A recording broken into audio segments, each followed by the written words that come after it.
말씀은 요한복음서 6장 66절부터 71절까지 말씀입니다.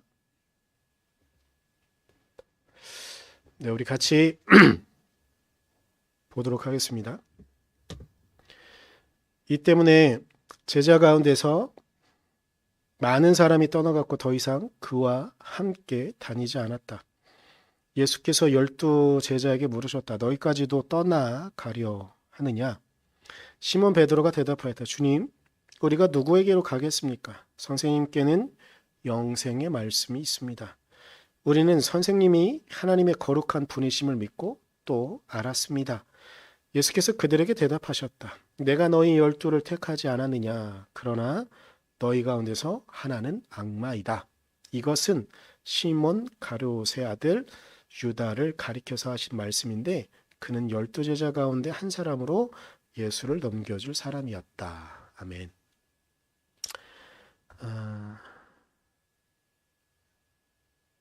이 땅에 예수 그리스도는 하나님의 아들이셨으나 하나님의 아들이신 것을 드러내기보단 이 땅에 가난하고 힘없는 자들과 함께 하느라 그의 인생과 그의 삶을 살아가셨습니다. 그러면서 예수님은 하나님께서 자신에게 말씀하신 것들을 그 뜻을 이 땅에 펼치고 전하기 위하여 이 땅 가운데 살아가셨죠.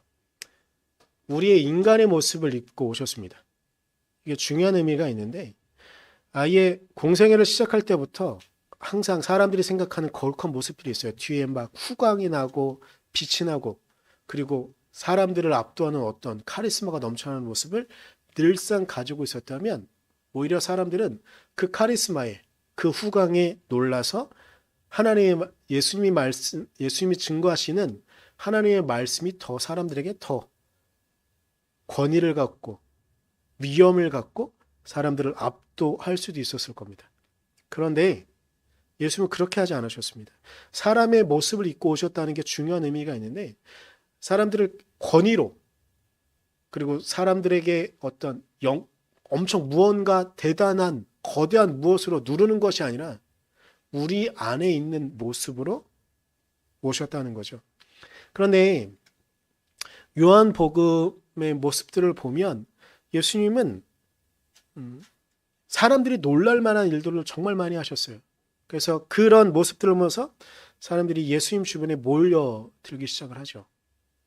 12명의 제자 외에도 수없이 많은 사람들이 몰려오기 시작을 합니다. 그런데 제가 오늘 66절부터 읽었는데 66절에는 모든 사람들이 떠나가고요. 다만 12명의 제자만, 고작 12명만이 남아있는 상황을 우리에게 비춰주고 있는 것이 오늘의 본문입니다. 우리가 좀 생각해야 될 것들이 여러 가지 있는데 일단 요한복음이라는 책. 요한복음은 다른 복음서들과 따로 떨어져서 떨어뜨려 놓고 이렇게 보는 성경입니다. 그래서 앞에 세 권은 마태, 마가, 누가는 공간복음서라고 묻고 요한복음은 그냥 따로 떼놔요. 그래서 이 복음서를 같이 볼 때에는 사복음서라고 이야기하지만 구분을 공간복음서와 요한복음을 따로 구분합니다.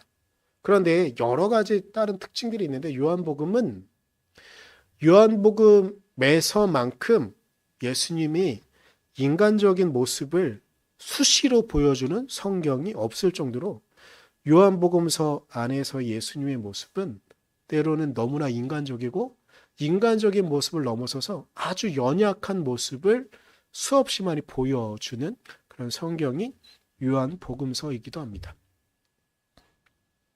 그리고 오늘 그렇게 연약해 보이는 예수님의 모습이 정말 낱낱이 드러나는 것이 오늘의 본문이기도 합니다. 오늘 설교 제목처럼 너희까지도 떠나가려 하느냐 67절에 예수님께서 이렇게 물어보시는 거죠. 여기서 또 생각해 볼 게 있습니다. 예수님의 공생의 기간을 우리는 3년이라고 알고 있습니다. 제가 몇 번 말씀드리긴 했지만 우리가 예수님의 공생의 기간을 3년으로 생각하는 이유는 요한복음서 때문이기도 합니다. 요한복음서에만 유월절을 3번, 엄밀히 따지면 4번이긴 하지만 하여튼간 세 번 거칩니다. 그래서 예수님의 공생애가 3년이구나 이렇게 추정을 할 수가 있는 것이죠. 그래서 다른 복음서들에 비춰보게 되면 1년, 짧게는 1년, 더 짧게는 3, 4개월로 끝나는 마가복음서만 딱 보면 예수님의 공생애, 심지어 마가복음서에는 예수님이 어렸을 때 모습은 나오지도 않고요. 공생애 기간이 딱 시작이 되어지는데 그 기간을 나날이 이렇게 계산을 해보면 3, 4개월밖에 되지 않거든요. 그러니까 이 정도로 예수님의 공생애 기간이 짧게 묘사되어져 있는데 요한복음엔 3년이에요. 근데 이 3년이란 기간이 짧은 것일까? 그리고 오늘 본문에 나와 있는 것처럼 예수님 주변에 사람들이 아무도 없어요. 점점 좀 떠나갔어요. 그러니까 요한복음에는 정말 기적적인 이야기들이 다른 복음서에 없는 기적의 기사들이 정말 많거든요. 그럼에도 불구하고 이 유월절을 보낼 때에 예루살렘 성 안에 있을 때에 다만 12명만이 예수님 주변에 남아있다는 겁니다. 외롭고 힘든 시간들이 예수님의 공생의 3년의 기간 동안 정말 많이 있었다는 것을 우리는 예측할 수 있습니다.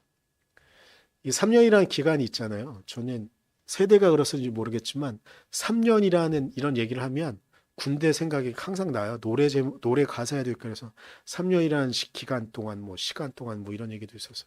근데 이 3년이라는 기간이 정말 힘든 이유는 뭐냐면 우리가 예상할 수 있는 것 중에 하나는 이런 모습도 있을 것 같아요. 군대에 갔다 오면 연인들이 정말 많이 헤어집니다. 요즘이야 이제 기간도 많이 짧아졌고 중간에 연락도 할 수 있으니까 좀 떨어지긴 했지만 그럼에도 불구하고 여전히 군대에 다녀온 기간 동안 수없이 많은 연인들이 헤어집니다. 근데 왜 그러느냐? 이 기간이라는 걸 버티는 게 결코 쉽지 않은 것이거든요. 근데 벌써 7년이라는 기간이 지난 일이 있습니다. 2014년 4월 16일. 지난 사건이 있죠. 이 7년의 기간이라는 것도 참 많이 힘들고 어려웠을 텐데. 저는 세월호가 바다에서는 올라오긴 했는데 정말 많은 것들이 드러나지 않고 정말 많은 것들의 의혹이 해소되어지지 않았는데 그 기간 동안 유가족들이 고인을 기리며 진실을 끌어올리기 위해 오늘도 여전히 고통스러워하고 있는 사람들의 모습들. 어찌 보면 지겹다라고 말하는 사람들의 말이 3년도 버티기 어려운데 7년의 기간 동안 계속 어떻게 그 얘기만 하냐 이럴 수도 있는데 그리고 4월쯤이 되면 더불어 그때도 저는 2014년도 참 많이 힘들고 어려웠던 것 중에 하나는 교회는 그때가 한참 고난 주간이었고요. 사고가 나고 며칠 있어서 부활절이었거든요. 그래서 매 부활절을 지낼 때마다 이 이야기들이 계속되어지는 게 좀 마음도 아프고 그걸 잊자고 하는 사람들 그리고 여전히 온전하게 문제는 해소되어지지 않았고 안전부가 불감증은 여전히 계속되어지고 그 유가족들이 그 아이들의 부모님들이 아이들이 이렇게 생목숨을 잃었는데 우리가 하나 할 수 있다고 한다면 안전한 대한민국 이런 기대들 보상을 요구하는 게 아니라 진실을 바라고 있고 그리고 아직도 젊은이들이 그리고 이 땅의 약자들이 갑자기 목숨을 잃는 상황들이 좀 없었으면 하는 그런 마음으로 계속 활동을 하고 있지만 세월호라는 이름만 꺼내들면 정치색으로 이렇게 공격하는 모습들을 보면서 참 마음이 아픈데요. 기간이라는 걸 버티는 건 결코 쉬운 일이 아닌 것 같습니다. 우리가 다시 본문으로 돌아가려고 하는데요. 일단 요한복음 6장에는요. 우리가 뒷부분만 읽어서 그런데 요한복음 6장의 시작은 예수님께서 5,000명을 먹이신 기적 같은 사건이 일어나는 거예요. 여기 이 기적이 여러 가지 의미를 지금도 우리에게는 여전히 놀라운 일이지만 그 당시 사람들에게 기적적인 일이었던 게 무엇이었냐면 그 당시에 대부분의 사람들은 우리나라도 얼마 전까지 그러긴 했는데 하루 벌어 하루 살아가는 게 하루 벌어 하루 먹는 게 결코 쉬운 일이 아니었거든요. 그런데 예수님께서 기적을 행하신 거예요. 5천 명을 한 번에 먹이셨어요. 그 놀라운 열광과 그 놀라운 흥분의 도가니 안에 사람들은 예수님을 쫓는 사람들이 계속 늘어나는 거죠. 그런데 6장은 정말 내용도 길긴 하지만 드라마틱한 게 뭐냐면요. 예수님께서 사람들이 이렇게 몰려오자 예수님께서 하늘의 비밀을 베푸세요. 그런데 베푸시는 가운데 성찬을 베푸시는 장면이 나오거든요. 근데 이 사람들이 이걸 이해하지 못해요.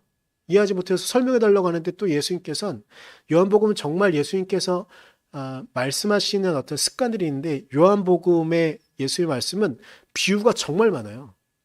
오늘 여기 성찬을 행하는 그런 모습들 속에서도 예수님께서 나의 살과 나의 피라고 말하는데 이 사람들이 아니 그러면 예수님의 살아있는 살과 피를 먹으라는 거야? 이렇게 막 생각한단 말이에요. 그럼 예수님께서 또 설명을 하시는데 사람들이 이해를 못해요. 이해를 못하는 장면 가운데 제자들이 그리고 예수님 주변에 몰려왔던 사람들이 떠나가요. 그 놀라운 열기와 놀라운 흥분은 어느 순간 쑥 사라지고 예수님 주변에 고작 12명만이 남아있게 되는 겁니다.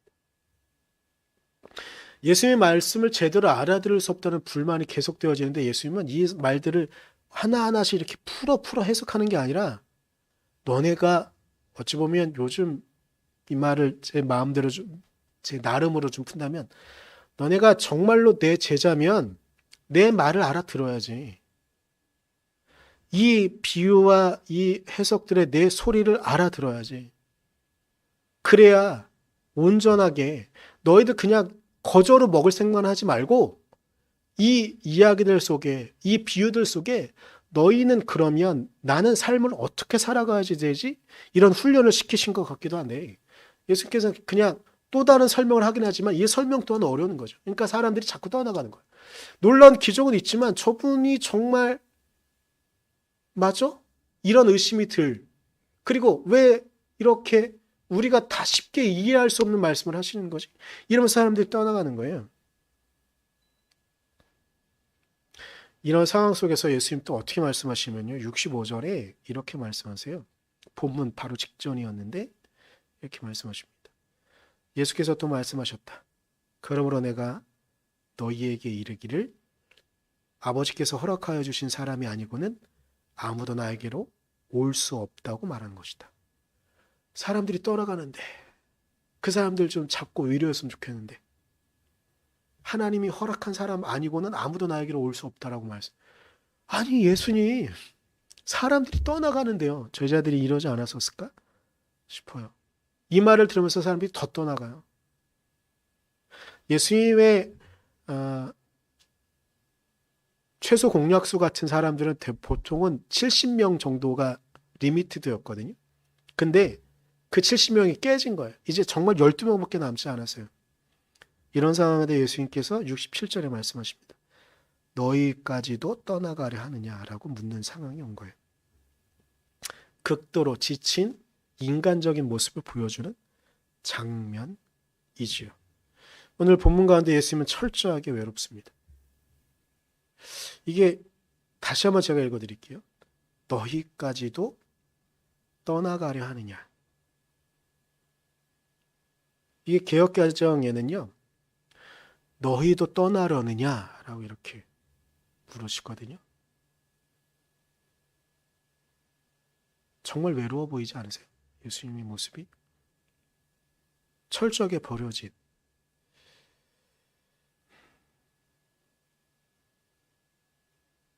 세월호의 유가족들이 철저하게 버려져 있고 철저하게 외면되어져 있는 것 같습니다. 저는 강단에서 정치적인 이야기를 하는 게 좀 저도 여전히 꺼려지고 하긴 하는데 그럼에도 1년에 한 번 정도 말씀드리려고 하긴 하지만 아마 여러분들은 저의 성향을 아실 겁니다. 저도 누구보다 지금 대통령을 좋아하는 사람 중에 하나죠. 그런데 이 정도가 되면 물론 지금의 대통령은 절차를 엄청 잘 따라야 되는 그런 철저하게 민주주의를 지켜야 되는 그런 사람인 것은 알고 있습니다. 하지만 이 정도가 되면 절차의 문제가 아니라 진실을 드러내기 위해서는 조금은 힘을 써야 되는 것이 아닌가 싶습니다. 대통령 기록물 절차적으로는 볼 수 없습니다. 하지만 대통령이 특별법을 만들면 되죠. 나중에 정치적인 책임은 본인이 지시면 되는 거 아닙니까? 그걸 해달라고 그렇게 열렬히 사람들이 지금의 대통령을 뽑은 것이 사실이고 대부분의 사람들은 그것을 알고 있습니다. 그렇다고 한다면 그건 정치적인 책임을 지고 조금은 나중을 생각하면서 해도 되는 것이 아닌가? 물론 그 대통령 기록물에 대단한 기록이 있을 거라고 저는 생각하지 않습니다. 하지만 그럼에도 불구하고 그렇게라도 지금의 대통령이 하지 않으면 다음에 누가 이 일을 할 수가 있다는 겁니까? 제가 이렇게 왜 말씀을 드리냐? 7년의 기간 동안요. 유가족들은 철저하게 버려져 있었어요. 이전 정권은 대놓고 물론 서류상이나 이런 거에는 지금 드러나 있지 않지만 유가족들은 사찰을 당했고요. 정권이 국가 권력이 그들을 완전히 외면시켰습니다. 제가 요즘은 이제 세월호 리본을 잘 안 하고 있긴 한데 몇 년 전에 한 4, 5년쯤 전에 그러니까 세월호 한 3년, 4년 정도 지날 즈음에 티내지 않고 있다가 그 지방 부흥회가 있어서 제가 찬양 인도할 때가 있어서 일부러 그 전날까지도 안 하고 있다가 찬양 인도하는 날 여기다 세월호 리본을 달고 올라갔어요. 물론 세월호 얘기는 전혀 하지도 않았습니다.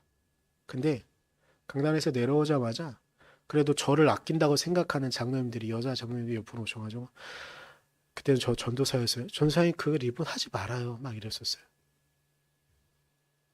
제가 근데 그 일을 겪으면서 세월호 유가족들이 평상시에 만나는 삶이 이거구나. 그때 장로님들이 다 끝난 일인데 왜 자꾸 전사님, 그러니까 저를 아끼는 마음에서 그 말씀 하셨던 거거든요. 그 리본 그거 다 끝난 건데 좀 하지 않으셨으면 좋겠어요. 그래서 제가 그냥 한마디만 했어요. 웃으면서 말했어요. 싸우려고 했던 게 아니었어요. 아직 안 끝났어요. 다 드러나지 않았어요. 장로님. 뭐 이렇게 하면서 그냥 그렇게 하면 끝났거든요. 근데 여전히 그런 정서들이 있습니다. 이건 정치에 대한 이야기들이 아니고요. 보수와 진보에 대한 이야기들이 아니고 이 땅에 고난받는 이 땅에 철저하게 외떨어져 있는 사람들의 이야기들인 겁니다. 2000년 전 예수님은 십자가 달리기 직전이 아님에도 불구하고 철저하게 외로워졌고 철저하게 버려진 그러한 일상을 살아가셨던 겁니다. 그래서 12명의 제자가 남아있음에도 그 제자들에게 철저하게 외로워서 버려져서 던져져서 있는 상황 가운데 제자들에게 말씀하시는 겁니다. 너희까지도 떠나가려느냐? 너희까지도 떠나가려 하느냐? 이때 베드로가 말합니다. 주님 우리가 누구에게로 가겠습니까? 네, 우리는 주님 외에 누구에게 갈 수 없는 사람들입니다. 세월의 유가족들이 있습니다. 버려진 사람들처럼 있는 사람들. 우리가 그들과 마음을 같이 해야 됩니다. 단순히 세월의 유가족만을 말하는 것이 아니고요. 이 땅에 어느 누구도 자신의 편을 들어주지 않는 사람들이 있습니다. 철저하게 버려지고 외롭고 혼자 있는 이들이 있습니다. 그들의 심리는 그들의 마음 깊은 곳에 남아 이 이야기를 계속하고 있을지 모르겠습니다. 당신들까지도 하나님을 안다고 말하는 당신까지도 우리를 버려두고 떠나가려고 하십니까? 우리는 그럴 수 없습니다. 더불어 세월호 7년이 지났습니다. 아직까지도 그 이야기를 하는 게 조금은 미련해 보일 수도 있습니다. 그런데 다만 1년에 한 번만이라도 그들을 기억할 수 없을까요? 1년에 한 번만이라도 그 어린아이들을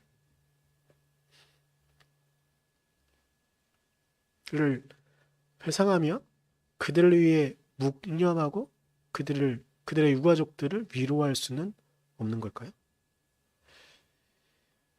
제가 이번 주 설교를 준비하던 중에 디파이언스란 영화를 우연하게 알게 되어져서 보게 됐습니다. 이 영화는 제가 사실은 영상을 준비할까 하다가 영상을 준비해서 틀면 종종 저희가 예배를 유튜브로 하잖아요. 유튜브로 하다 보면 유튜브에서 저작권 관련해 가지고 저희 예배 영상 자체가 아예 못 올라가거나 이런 게 있어가지고 그렇게 준비하지 못했는데, 디파이언스라는 영화는 2차 세계대전의 홀로코스트와 관련된 그런 유대인들에 대한 이야기들이긴 해요. 아, 초기예요. 음, 독일이 유대인들을 학살하기 시작할 때 매주 몇천 명씩 죽고 하루에 몇백 명, 그리고 조금 지나고 나면 몇몇 명이 동시에 사라지고 죽음을 맞이하는 그런 상황들 속에 아, 투비아라는 사람이, 그러니까 사형 중에 맞이였고요. 아버지와 어머니는 초기에 학살을 당해서 그 가스실에서 죽음을 맞이하진 않았고, 그 지역에 있는 다른 사람들에게 유대인 사냥에 의해서 죽음을 맞이하게 돼요. 일단 형제들은 피신합니다. 숲속으로 피신하거든요. 근데 숲이 엄청나게 울창한 숲이어서 찾기가 어려운 그런 숲에 피신을 해요. 처음에는 이 형제들이 살아가는 게 문제였었습니다. 그런데 조금 지나고 나니까 일단은 유대인들을 찾고 학살하는 것들을 피해가지고 그 숲에 한 사람, 두 사람씩 모여들게 되는 거예요. 근데 상황을 알게 됩니다. 유대인들이 계속 그 유대인 구역이 있는데 거기에서도 몇몇 사람들이 사라지고 가스실로 막 쫓겨가고 이런 것들을 알게 되는 거예요. 그래서 이제 그 유대인 구역 안에 있는 사람들도 같이 이렇게 저녁에 몰래 탈출을 시키고 이렇게 됩니다. 영화는 3년의 기간 중에 초반 1년 반 정도의 기간을 보여주고 마지막에 결말을 보여주고 합니다. 그런데 이 투비하는 사람이 기적적인 일은 뭐냐면 이 숲에서 결국 2차 세계전이 마무리되어지면서 이 숲에서 생존자가 있게 되는데, 이거 역사적인 사실이어서 1230명의 사람이 거기 안에서 생존하게 돼요. 그리고 신기한 게 있는데 거기 안에서 나름 마을처럼 만들고 거기 안에서 교육도 하고 룰도 만들어서 하게 되고, 영화에서는 뭐 중간중간 여러 갈등들도 있고 막 하긴 한데 그걸 다 할 필요는 없을 거고, 제가 왜 이 디파이언스라는 영화를 말씀드리냐면 영화의 장면 가운데 제가 이 대사를 보면서, 소개한 대사를 보면서 이건 한번 봐야겠다, 이건 예수님 이야기 같은데 싶어서.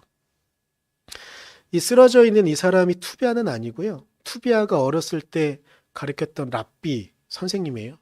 근데 영화 중에는 너는 낙제생이었지 이렇게 말하는 장면도 있긴 한데, 하여간 여러 우여곡절 같은데 이 랍비가 투비아에게 이렇게 말하는 거예요. 자넨 주님이 보낸 우리의 구원자야라고 이야기해요. 세비어라고 이야기하거든요. 우리의 구원자. 근데 저는 이 모습을 보면서 정말 예수님 같았어요. 근데 왜 오늘 말씀 가운데 이 디파이언스라는 영화를 말씀드리려고 하냐면, 우리는 이 사람이 처음부터 어떤 거대한 명분을 갖고서 이렇게 한 게 아니에요. 일단 피했고 어찌하다 보니까 주변에 사람들이 오게 되고 중간에 정말 많은 갈등을 해요. 내가 이 사람들을 다 책임질 수 있고 구원할 수 있을까? 이렇게 바로바로 떨면서 공포에 떠는 장면도 있거든요. 하지만 결국은 이 투비아는 1230명의 사람을 마지막까지 책임지고 결국은 유대인들의 생명을 지켜냅니다. 우리는 누구나 누군가의 구원자가 될 수 있습니다. 우리는 별것 아니지만 거기 안에 투비아 영화적인 장치니까 여러 가지 이야기가 있을 수도 있겠지만 엄청난 카리스마가 넘치는 그런 구원자가 아니에요. 일단은 자신의 생명을 자신이 어떻게든지 살아나가 있고, 우리도 그렇지 않습니까? 우리의 삶을 어떻게 살아가는 거죠. 그런데 그러다가 자신 주변에 있는 사람들이 한 명, 두 명 이렇게 합류하게 되어질 때 어떻게 해야 되지? 부담감이 생기죠.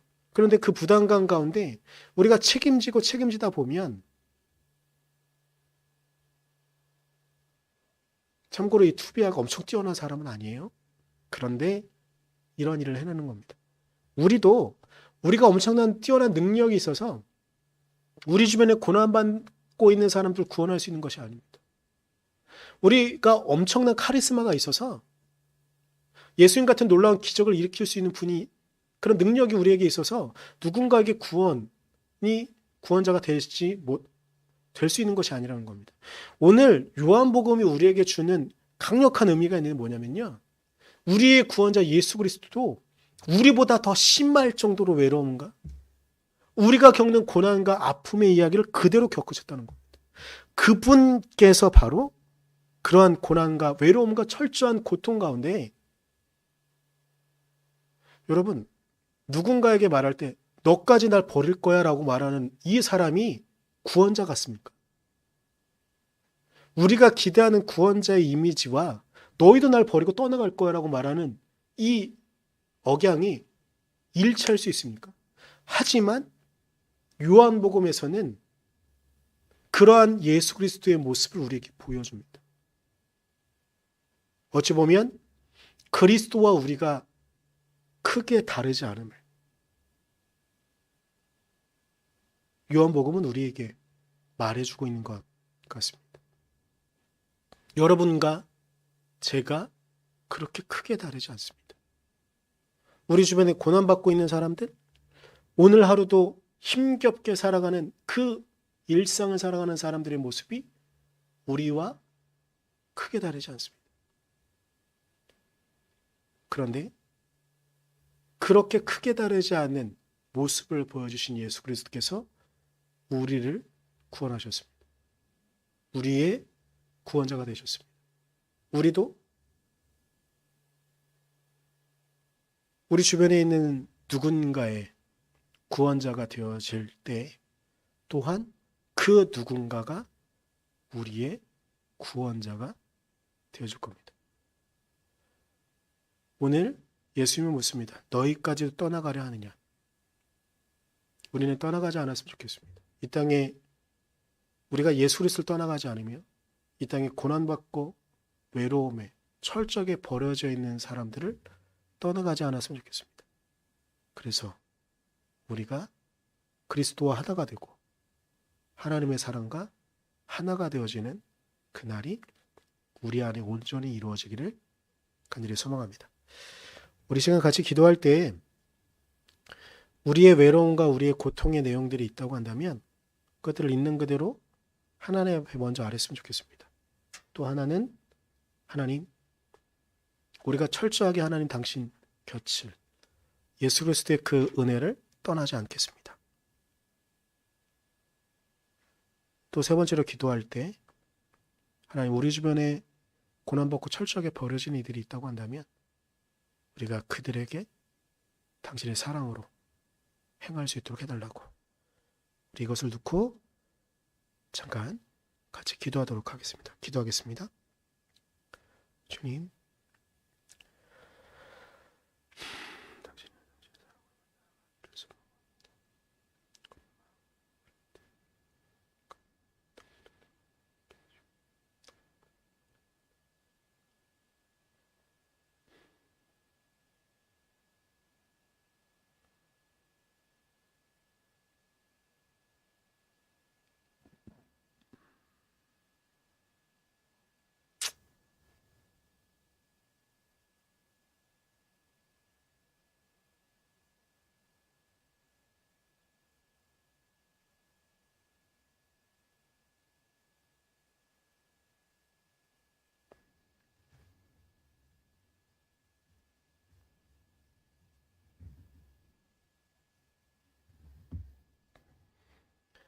연하에 기도합니다. 주님, 우리가 주님 은혜 안에 있기를 간절히 소망합니다. 주님, 우리가 주님의 도우심과 주님의 능력 안에 있기만을 간절히 소망합니다. 하나님, 우리가 이런저런 이유로 우리의 삶에 오는 고통과 아픔의 이야기로 당신을 떠나고 싶은 그런 마음이 생길 때 우리의 마음을 지켜주셔서 우리가 결코 당신을 떠나지 않게 하시고 우리가 당신의 편에 서서 이 땅을 살아갈 수 있도록 당신의 편에 서서 이 땅 가운데 그리스도의 제자로 하나님의 자녀로 예수 그리스도 당신의 친구로 이 땅을 살아가도록 우리를 지켜주시고 이끌어 주시옵소서. 그렇게 살아갈 때 우리 주변에 있는 고난받는 이들을 우리가 외면하지 않게 하시고 우리가 당신의 십자가의 은혜로 그들과 함께 하시고 그들과 연대하며 하나님의 은혜로 살아가는 이 땅을 이 땅 가운데 하나님의 나라를 살아갈 수 있도록 우리를 지켜주시고 이끌어 주시옵소서. 그렇게 우리가 살아갈 때에 우리를 구원할 하나님의 은혜로 우리를 구원하신 하나님의 능력으로 이 땅 온전히 살아갈 수 있도록 우리를 지켜주시고 이끌어 주시옵소서.